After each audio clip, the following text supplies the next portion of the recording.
Peripetia caught my eye initially from the absolute vibe that the Steam page gave off.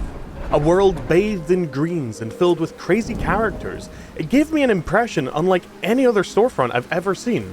Except, perhaps, I divine Cybermancy. When deciding whether or not to dedicate however many hours to making a review for a game, I'll initially take it for a few hours of test drive, getting a taste for the worlds the developers are trying to push forward, and in this situation, I was blown away by the sheer crazy openness of the experience. It has married some of my favorite game genres together in the coolest of ways, with Mechanicus-style voice acting and ODST-style world vibes. I fell in love. Now, this is an early access game. I don't really have any rules about covering early access games, but just be aware that all the problems I talk about in this review, all the changes, all the progression, is all up in the air. The developers could make changes to any and all of this at their discretion. Also, I had a nice little conversation with the head developer of this game, and he let me know that they're not going to be doing any spoilers, so they haven't given me any information about the way the story is going. They want the story to be processed on the player side.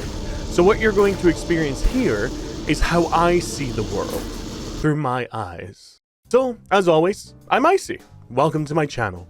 Let me take you through the bizarre and delectable world of Peripetia, constructed from the ground up with the unapologetic and uncompromising vision of a developer, with a story to tell. Hey folks, unscripted Icy jump scare here.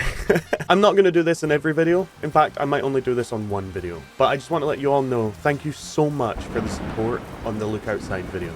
It meant a lot to me, and I did pour my heart and soul into that video, and it really did pay off. Until YouTube demonetized it. Shit.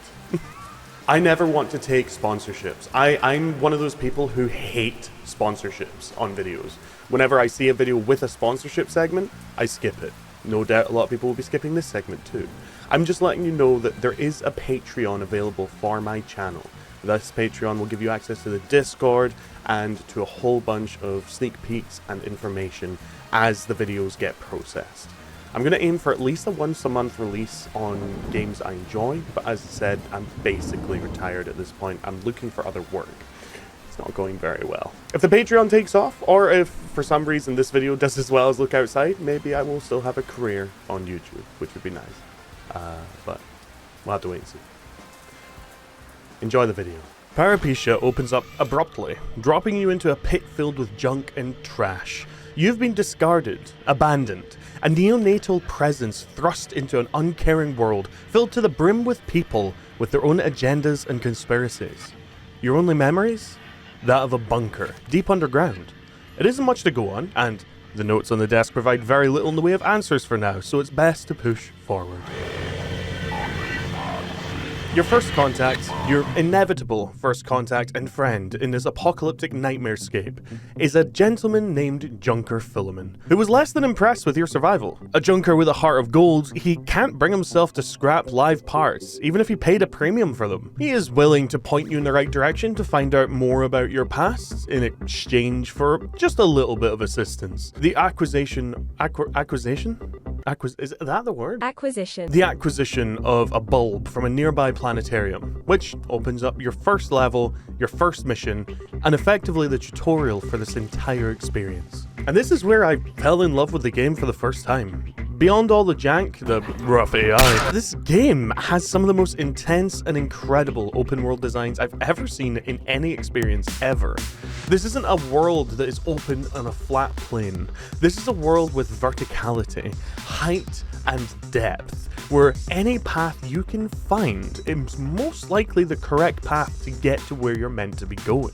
A world bathed in neon green and constructed lovingly from the ground up to give you basically unlimited agency and how to tackle missions and progress. It was awe-inspiring at the time, and it's still crazy cool having beaten the early access. You'll find yourself ducking and diving through the back streets, climbing over rooftops, crawling through abandoned apartments home to nothing but roaches and rats.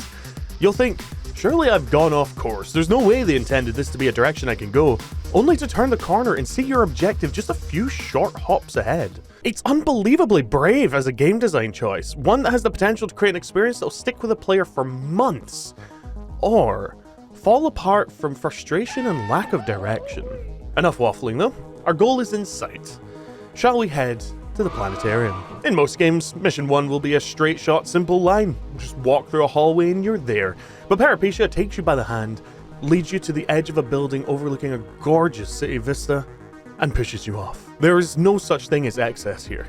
In my brief experience in this first mission, there is a vast network of streets and rooftops to navigate and explore. Nooks and crannies packed full of items, characters, and interconnected gang warfare, waiting to be exploited or ignored at your own pleasure. Any path you take, no matter how bafflingly strange, will lead you to a new section of the world, a new potential path. For example, here I am hopping down the side of a gargantuan city block, navigating step by step to the streets below. Is this out of bounds? Unintended? Not a chance in hell. Not in Peripeteia. In fact, by going around the street levels, deactivating a gigantic ventilation fan, and eliminating some, spicy material dealers? I find my way all the way back to my prime objective for this level. I'm inside the planetarium. And inside this planetarium, within this building that is broken and crumbling, we find ourselves a poor, rotten, bedraggled frame of an android, abandoned by Philemon. Interesting. Wait, Philemon, that name you mentioned sounds familiar. Okay, you better not weigh a lot. I'll get you going. Hoofing back to Philemon with an android in your arms is no easy task. Though because I took such a circumventional path to get here, nobody is aggroed against me, making the path back significantly simpler. Philemon is delighted to see the android again, his little Nietzsche, and Bulb forgotten, he brings her back online, repairing her and thanking the character heartily. Even in this tech-twisted murderous future, there are still pockets of love and safety to find. Human spirit isn't something that can be quashed quite so easily, and even in the darkest of times, comfort can be anything. From religion, to a group of friends you run a gang with, to a simple, broken android that used to help you run a planetarium. Information in hand, we bid farewell to Philemon, who offers us a home to stay in once we're done discovering who we are. It's time to take the train home, to recuperate, and plan our next steps. Before we push on to mission 2, I want to take a moment to show you all one of the many alternate paths in this game. I'll only do this once, for this mission, but if I can open your eyes even slightly to the sheer scale of each and every mission through the lens of this one, I will. So, for my second run of this mission, I took the rooftops to reach the planetarium, dropping down off the top of the high-rise to talk with the group guarding the entrance, who offer an armistice and access to the planetarium in exchange for blowing up next door. Simple enough, I chose an upgrade to make myself invisible, so this'll be a piece of cake. Ignoring the poor abandoned android, instead I read the manual for the planetarium, which informs most kindly that the off switch is down the other end of the canal. Handling the rats infesting the church, we meet a kindly preacher who informs us that the communists have hijacked the control chip. Sorry, I forgot they were communists. Why did I write oh yeah, they were Right. Are you seeing now why I said this game is absolutely crazy? None of this came up in our initial playthrough of Mission 1. A combat-centric, insane battle for heightened supremacy against an army of red agents. After this fierce firefight, we reclaim the stolen chip from the cold, dead hands of a red leader who takes his own life as soon as you show up, which is just... damn. Take a tram across the street, trams that we had no idea existed during our first playthrough, slip down a trash chute of a building, and take another elevator back up to the church to hand in the chip. Planetarium deactivated, Bulb claimed. Sorry again, Nisha. We take the back streets back up to Philemon, an elevator leading back to the very starting area. And holy shit, the paths, the circuits, the navigation, this game is insane, and we've only just finished level 1. I hope this conveys why I have such a strong passion for this, why I've chosen to make this a video. It's a game with the vibes of Halo 3 ODST, one of my favorite vibes ever, the lonely city, the raindrops, the darker sort of neon lit, it's just so beautiful. In between missions, Maria, your character, gets to spend some well-earned time resting in her home, looking out the window wistfully at the ever-rainy streets of... talking to her cactus, grabbing some spare batteries for her upgrades, and of course, talking to her elevator-obsessed neighbor. Meet Kasia, She'll be here every time you come back from a mission. She refuses to use the stairs because her father died because of stairs. How did he die? He got stuck on the top floor of a building when an elevator broke down, and nobody showed up for a week to fix it. Why didn't he use the stairs? He lost his legs falling down a different set of stairs. Truly an enthralling world, full of twists and turns. Other than a shooting range on the bottom floor, that's all there is to this area. Just be nice to Kazuya whenever you see her, yeah? Let's push on to the next mission. Between missions, all your gear is sold and turned into money, leaving you with a near blank slate for each part. Some would see this as limiting, disencouraging exploration, and in a way, I agree. However, I more see it as an opening of a sandbox, a way to ensure that the player can take each level as a standalone experience and explore it to its fullest extent, rather than wandering into each level armed to the gills and slaughtering everything. Casually racist guard is kind enough to direct us towards a bartender to get some assistance with our search for a bunker. A soldier, after obliterating 3 dumb partisan rebel fighters, is also pointing towards the nearby bar as a good source of information, so off we trot. The bartender refuses to talk, spitting in our direction at the mere mention of any information, but the Polish commander promises to assist in return for getting rid of a prominent mob boss. Blackmail or elimination. Either or will loosen the lips and give us the information. Since it's our only lead, best to get started, and there's a damn good chance the mob boss is hiding in that building with a pair of guards we passed earlier.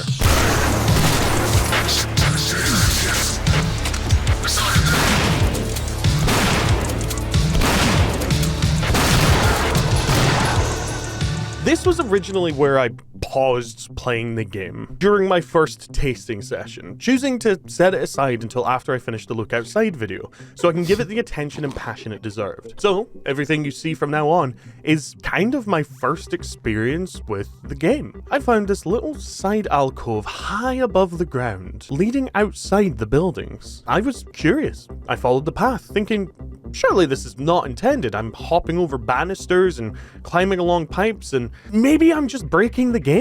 Nope. Instead, I found a VSS and this. There's an image of a dead girl, her body slumped over in a dumpster. Next to her, a smiling politician. He is holding her, embracing her, as if hoping to restore her virginity through death. Cruelty marks his features. You have 2 choices here. Hand in the blackmail and let the people lynch Jakub, or take control of his operation or blackmail him. Or handle it yourself. I don't know about you, but I need to feel that heart stop myself to be satisfied. It's only a quick hop to the roof where Jakub is hiding. And of course, he claims to be an innocent in all of this. A man tricked and fooled into this by a government dedicated to dismantling freedoms and blackmailing citizens and bosses alike into moving in the direction they dictate. A man gifted with a gilded tongue can spin and craft a weave of webs so illusory that it would thread a gossamer fog of mistruths, so potent it can protect oneself from harm. Unfortunately for Jakub, while what he says may well indeed be the truth in this situation, I am painfully aware of the harm a mob boss of such caliber can do to a neighborhood. The confidence of a monster so powerful and in charge they believe themselves untouchable is already evidence enough to receive my justice. And the blackmail material? Well, that's just the cherry on top. Deed done, and the city streets all the lighter for it. We get what little information the commander has for us, and take the metro back to our apartment for some reflection. Fun fact, Kazuya has repaired the elevator.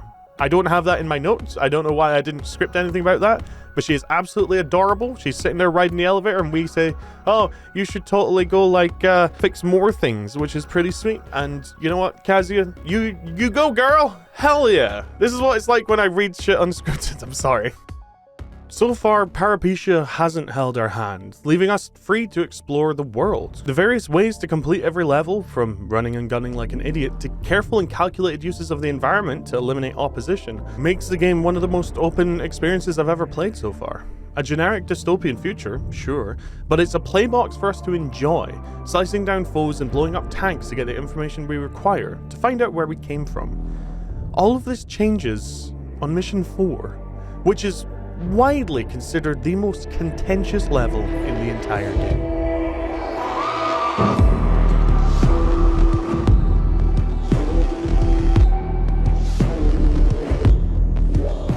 Belgrade takes the open, free, save anywhere, carefree exploration mechanic, stamps on it, calls its mother a hamster, alludes to the scent of elderberries, and throws it out the window, along with the bathwater it came from. Welcome to hell. You will not enjoy your stay.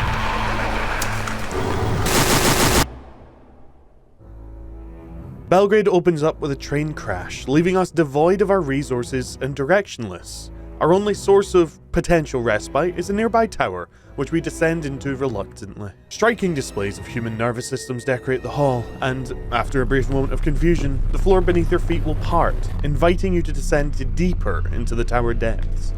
Try to save, and the game itself tells you exactly how to feel. You feel unsafe. The entire building hums with a sense of unease. Dead dolls litter the halls under graffitied walls, and your saves are disabled. At least, until you find a safe area. You feel almost calm. Look at the goddamn adorable piece of art, man. This symbol popping up indicates that you're in an area you can save in. Locations dotted around the map that you can rotate back to whenever making significant progress. For now, it's time to pick up a flashlight and begin the slow descent to the bottom of the structure. Emerging from parkour hell, you encounter the first of two enemies on this level, arguably the most threatening of the two. The Wardens. When they spot a threat, they accelerate to 2/3 the speed of light and hunt you down relentlessly. With no method to defend yourself, you're expected to utilize the stealth mechanics to their full extent, to creep past, casting furtive glances at the children's faces, frozen in terrified, agonizing screams. This place is seemingly some kind of school. The lighting in this section is phenomenal, sneaking between shadows and darting between cover, making judicial use of the indicator in the bottom left to ensure safety. It was also when I first noticed that Marie's shadow makes her look like Quasimodo's less attractive sister. Rest in peace. The further you descend, the more intense the feeling of wrongness becomes. Corpses litter the hallways like discarded chip packets, decaying and rotting. Body bags piled high, a monument to whatever catastrophe had occurred here. A nearby terminal adds more questions than answers. The grade is closed for now. People seem to walk in, lose their sense of direction, and end up somewhere else entirely. Unless both counterweight pendulums are taken out, I doubt we can reach her. Marie has been silent through all this, writing no notes in her journal for hints.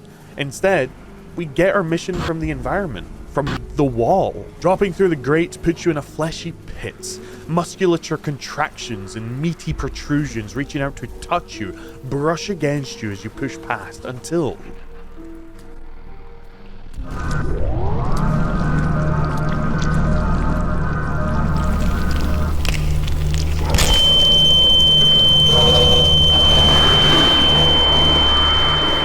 whatever lay at the end of that tunnel does not want us to reach it.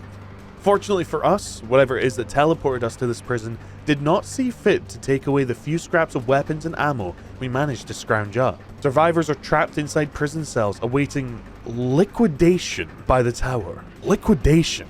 Jesus. Break out the survivors and engage the wardens in a one-sided firefight.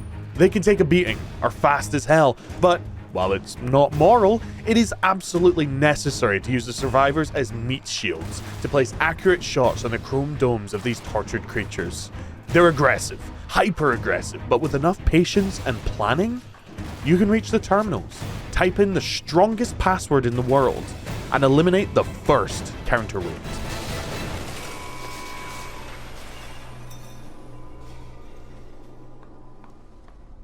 The tower knows what you're trying to do, feeding you hallucinations and once even forcibly reloading my game, which, Christ, that was awful. So we return to the flesh tunnel, trapped in a loop, nay, a spiral. We once more push forward to try and take out the heart of the tower, only to be stymied once more. Unfortunately for this tower, it has a hard time not sabotaging itself. By teleporting me up here, it's placed me exactly where I need to be. bust open a nearby window, and head towards the operating theatre. The final counterweight hovers ominously above, thrumming out its intense tune of turmoil. Painted by the flickering lights of the unnecessary surgery being projected onto the walls, we climb up and parkour over.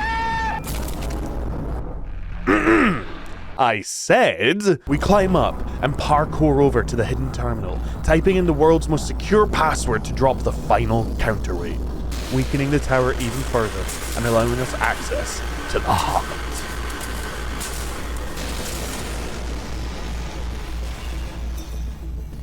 One final trip through the flesh tunnel, we reached the bottom of the spiral. Whatever defense mechanism it was relying on lost alongside the counterweights, allowing us to at last confront the entity at the heart of the tower. You've come to me, Marie. Let me out of this hellhole. I'm not your doll. No, more like a sister. We have nothing in common. I beg you to change your mind, but it's not the first time you've said this. Some things are deterministic, and so will be our next meeting. With that portent of doom ringing in your ears, the creature flings hordes of rabid, blood-hungry dolls at you. My first attempt went incredibly poorly. The only ammunition I'd been able to scavenge from this area being shotgun, and a field of intense psychic energy prevents me from approaching the wound close enough to take it out. I die. Our next meeting, I die. The meeting after that, I die, I die, I die. It's a never-ending loop. Until I managed to scavenge a little more firepower.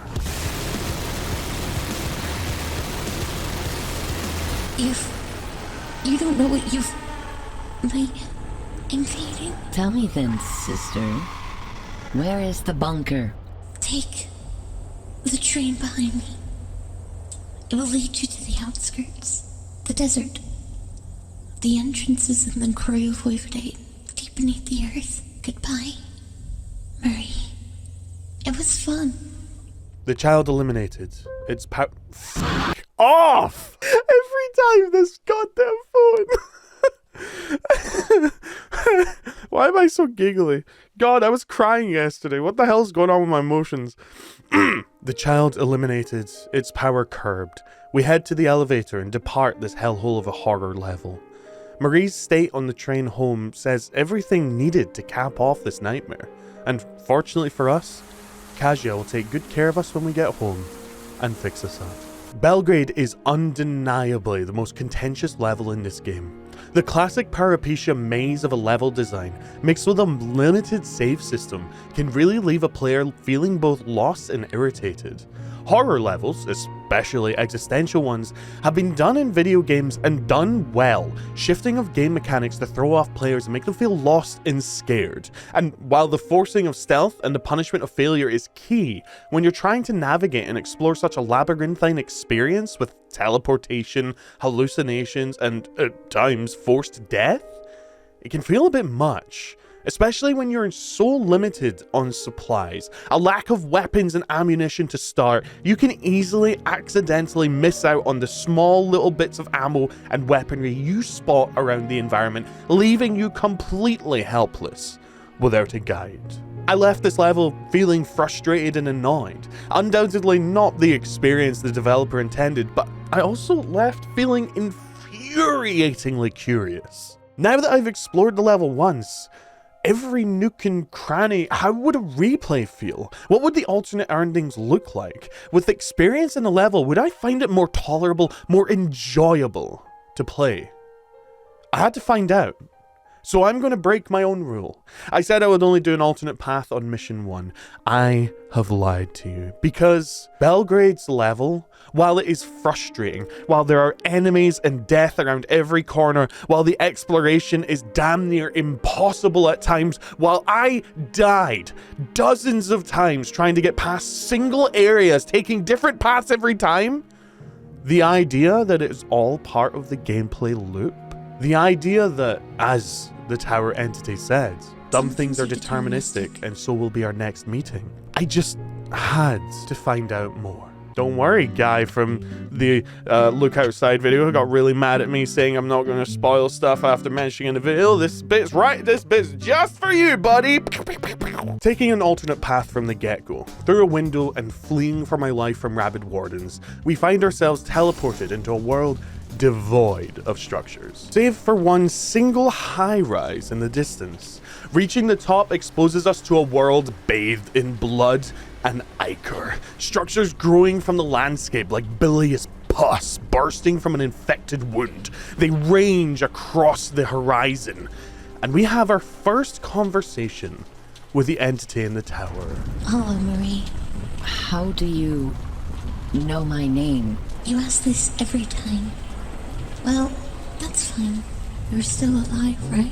What do you mean by that? There are multitudes to this place. Sorry. That soldier you were talking to died 10 years ago, so I'm not always sure. He was already dead? He's within now. I guess his remains were still around. Sometimes they do that. This tower's efficiency isn't what it once was. This tower. I was in a tower before. How did I get here? You're just seeing my own space.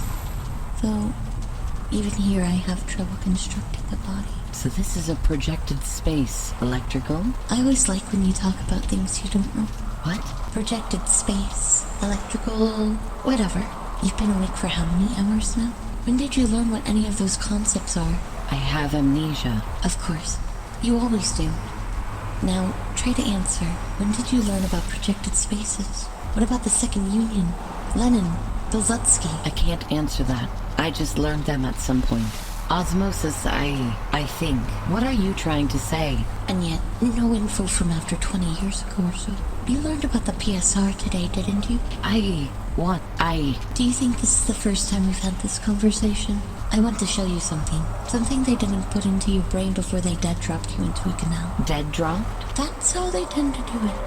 At least from what I've seen with these eyes. Look around you. Do you see those towers rising? That's how this city was made. Construction and infinitum. Everyone outside this tower will become one within the city. No one will really try to stop it. Some might figure it out, but we will incubate this tumor for comfort till they quietly pass into the night. This is already inevitable.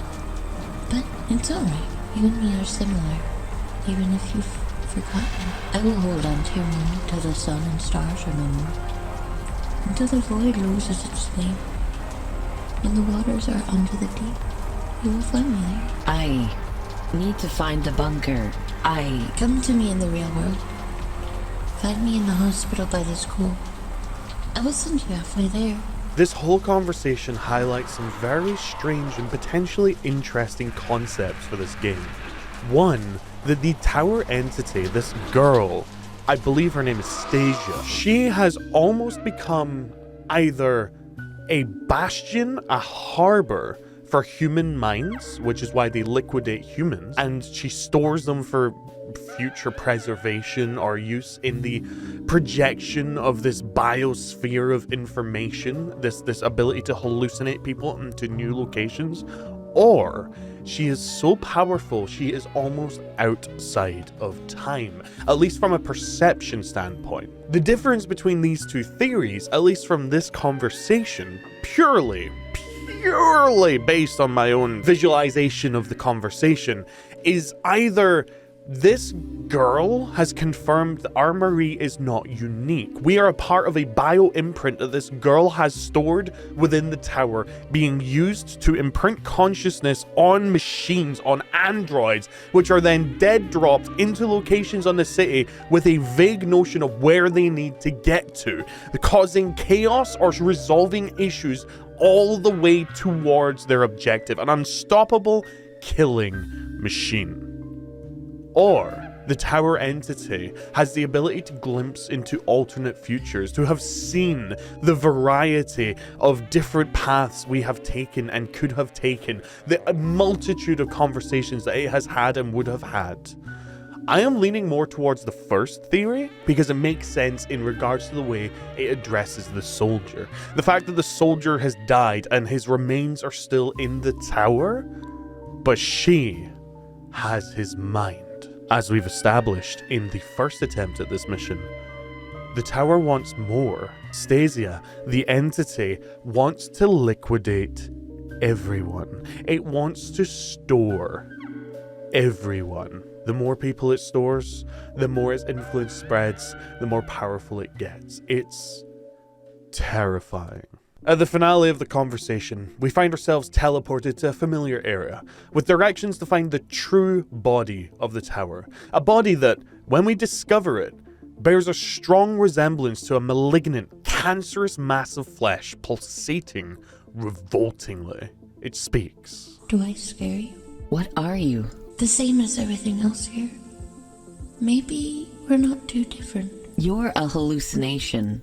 You're just something created through the counterweight's magnetism. No, this one is real as the city you're in. You are the building? Alternative 5.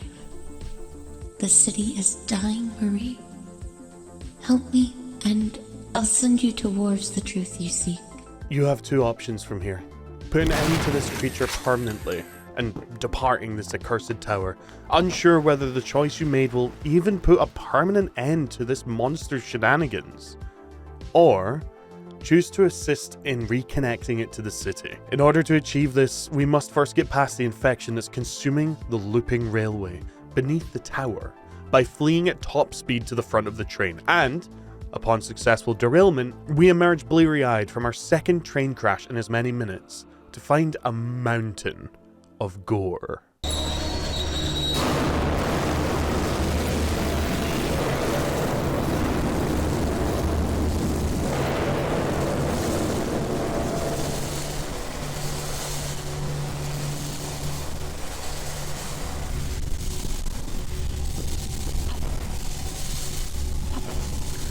The last of the survivors are still down here. As we haven't rescued the ones in the prison upstairs, we have no idea who these people are. All we know is that they are attempting to prevent the tower from having access to its supply of humans. So, we eliminate the remaining survivors, restore the tower's access to the human supply, and, after reading an ominous note, we take the train back home. Cleanup log. We've kept the pipes clear for a while now, despite the frequent shipments of wardens attacking. Not sure how much longer we can keep this going. It's like a torrent down here. The tower wants its access back in bad. I've submitted an urgent request to High Command for reinforcement, but they're not responding. We're alone down here. God help us all. If we fail. Belgrade leaves me in a really difficult spot. On replay, I found myself once more absorbed into the lore, the story, and the experience. But every step of the way, instead of the level bringing me into it, it felt like I was fighting the developer. It felt like they were actively trying to force me out. The Warden enemies are incredible. Enemies that if you make a mistake, the game punishes you for it. A threat unlike any other in the game. One that if you intend to engage, sincere care and precision is required above all else. Waste not a shot, lest that shot lead to you being wasted thyself. The other hostile is the doll. The dolls absolutely suck. Near silent, very little visual cue between a neutral and hostile version, killing you almost instantly on contact. They bring the level down completely. From a harrowing, engaging, and dark experience reflecting on the desperation of man trying to survive the inevitable extinction of our species going wrong, to a rushed, desperate sprint from one save station to another, ignoring the lore, ignoring the visuals, ignoring the level design along the way, lest an errant snake doll accidentally brushes against your leg, sending you into the abyss and back to your previous save. The developers took a chance on the level, and very nearly succeeded, being pipped at the post by a nasty issue. There are those who defend the level, who enjoy the experience, but I feel like this is where the vast majority of players would click off the game. And that's a shame, because the story Belgrade has to tell is truly, utterly phenomenal. The people who would defend this level, who would say that this level is a work of art and should remain untouched, are the same people who said they should make Helldivers 2 more nerfed. We don't like those people here. We like fun. So take this entire section with the biggest buckets of salt as you can. As I said earlier on in this review, I spoke to the developers and they impressed upon me the idea that they want everyone to have their own experience, their own takeaway from the lore. They won't be answering any questions as a solid yes or no. And this is my experience. I've mentioned repeatedly about how incredibly interesting the Tale of Belgrade is, and how impressed I was with the things I was able to read, and no doubt the lore goes significantly deeper, but from what I can tell, the entire tower is a lie.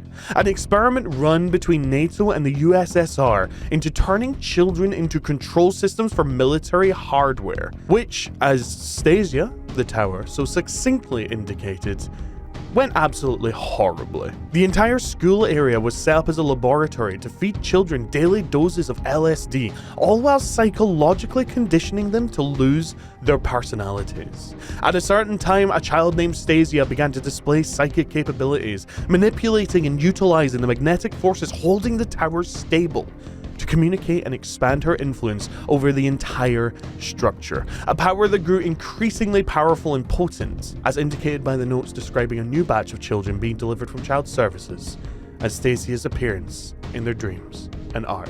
Stasia is locked away deep within the heart of the tower, put into solitary confinement as the tower's focus shifted towards recycling and liquidation.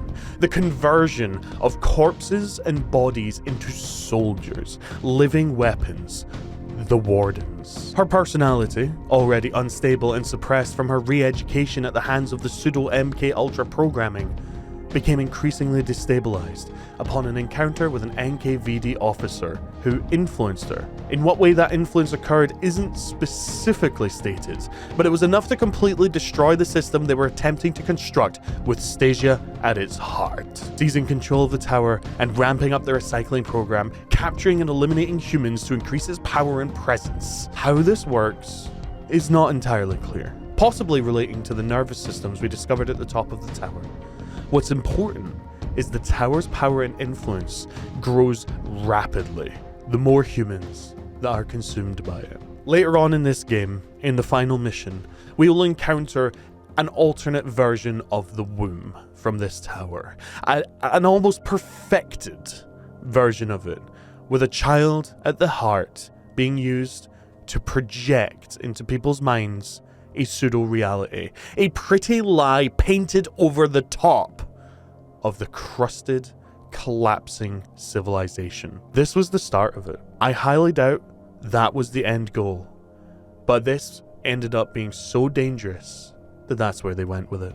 Regardless of how you choose to deal with Belgrade, it likely matters very little for the shattered world. The documents, the notes, the emails and conversations we've had thus far have hinted at a vast nuclear conflict that engulfed everything.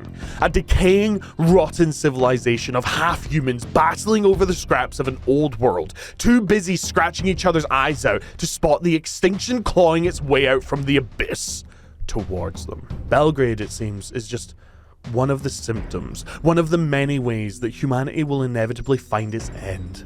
So don't feel bad if you choose to simply break the illusion and depart this level as fast as possible. Because as we'll find out in Mission 5, things are so much worse. In the grim darkness of the second millennium, there can be no victors. Mission 5, Carbash, opens up with a conversation with a local, one who is amazed that we had come by the train due to nobody understanding how they work anymore. Though it would seem that to proceed further, we'll have to make a deal with some dock workers. Settling in for what may well be the longest level in the game so far, I take my time exploring. And, of course, the first person I run into? An absolute unit of a Chad, armed with a flamethrower and a death wish, who wants our help cleaning out the sewers of some mutant trash. This might be the most 40k a game has ever been without being set in the 40k universe. This man is charging into enemy lines, mutant lines, dressed like a Kriegsman, armed with a flamethrower, screaming sermons to a tech god as he burns mutants and heretics to to a crisp. Alas, this is not our destiny this time around. Beaten and burned to death by our ally in an unfortunate case of unfriendly fire, I slink away with my tail between my legs and continue the exploration. This mission seems to be all about choosing sides. If you don't find a neutral way to proceed, a method to maintain the status quo, you'll have to pick a regime to back. The initial choice is a smaller one, a choice between a blue-collar, hard-working group of dock workers trying to eke out a safe and small living, or techno-heretics drugged out of their minds wanting to claim supremacy over the whole area. I've always had a soft spot for blue-collar workers. Unfortunately, blue-collar workers don't have the most, speedy methods of travel. This is 10 goddamn real-life minutes straight of a boat ride. A boat ride where you can't even jump in circles to speed things up, because if you jump while in motion, you get stuck in midair. And, hilariously, it's also simply faster to just run along the bottom of the ocean to get to the new area. This boat freaking sucks. I'm pretty sure you can run along the rail tracks to your top left faster than this boat travels. On the other side of this ponderous, positively bovine boat experience, we encounter our next choice for the mission. To back this absolutely psychotic-looking weeaboo sword-wielding son of a bitch. Or to back the Polish military units. Helping out Mr. Weeaboo requires that you access a local archive looking for proof of his blood relation to Stalin. Yes, that Stalin? What the hell is going on here? Hey, thanks, man. That was super cool of you. Glad I could help you find out you're a progeny of a mass murderer, you Heredity confirmed. We convinced the remainder of the Polish army in the region to turn on their commanders and back the rightful leader of the Soviets. Sorry, I read the next line, which will be playing in the background right now, because it's just a guy unloading on his commander. I was trying to talk to the weeaboo, and this guy's just like, why won't you die? Full magazine. These guys only have one mag between them. And right into the commander. I don't know what the commander did to that man, but he was praying for an opportunity to alter his lead to blood ratio. Our assistance of the Stalinist brood continues in the next region, his goals expanding from the confirmation of his progeny to the enlistment of the dead. Recycled soldiers to form the backbone of his revolutionary army. Doing so is simple enough, threatening the doctor, who is currently using her half-dead sister as the core for colony sim data. Faced with a choice between an inevitable shutdown of her project by the local Polish army due to a lack of need of her corpse military, and also the problem of having a corpse military, You'll pay for disturbing my work. Minions! or the backing of a revolutionary leader, her choice was natural. I do have to give some credit to the level design. Well, yes, this entire mission so far has been a fever dream of doing what we're told, enlisting an undead army to start a coup to take over the remnants of the Soviet bloc. The exceptional level design, the idea of this whole planet being riddled through with human structures like a house infested with termites, consuming and growing with no reprieve. Damn. We enter the sphere of influence projected by the scientist's sister, where we are set upon by our very first boss of the game. An intense fight, a battle for our very lives against a helicopter. Wait, did it kill itself? What? I didn't even get to see it! What? Oh, come on! This game's silly. With our purpose fulfilled, our end of the bargain held up, it's time to find out exactly what it was the Stalinist spawn was searching for. What questions would drive a man to these extremes? He murdered everyone else who was potentially related to Stalin to ensure that only he remained. Only he was the true heir to this empire. Why?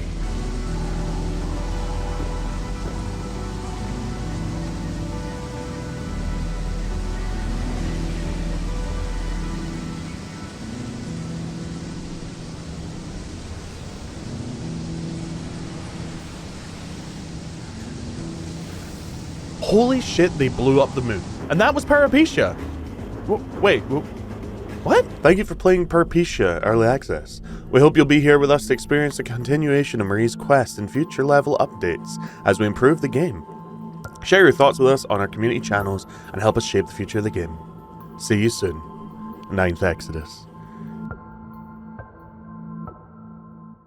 What originally inspired me to talk about this game was...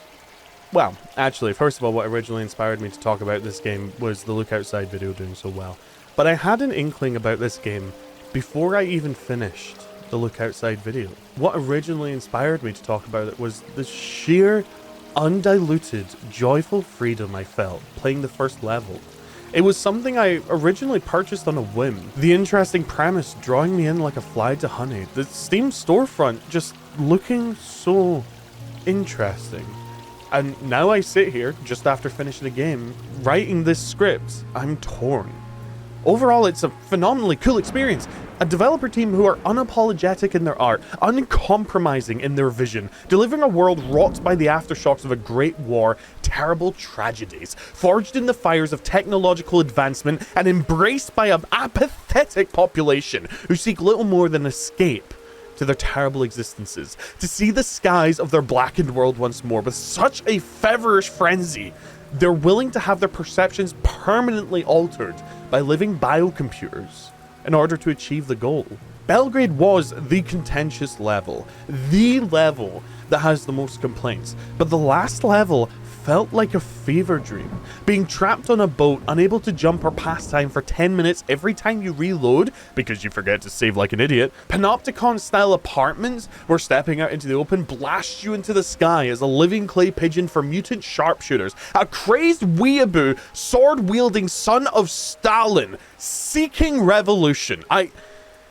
It feels surreal, and it's very possible that's what the developers were going for. Naturally, Peripetia is in early access. This is not the end, and the issues, particularly with the final level where the sequencing and the bugs were relentless, will slowly be ironed out over time. They've been building this game since 2020, at least according to something the developers put out themselves. And the new levels that will be introduced for us to discover the true origins of Maria, more information about these terrible wars that inflicted such a harsh, sunless experience upon humanity, and more information about the potential futures of such a world, they will be coming.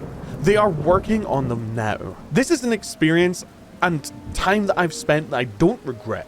Hell, it's the first time in a decade that a game has so effectively brought nostalgia for Halo 3 ODST's world.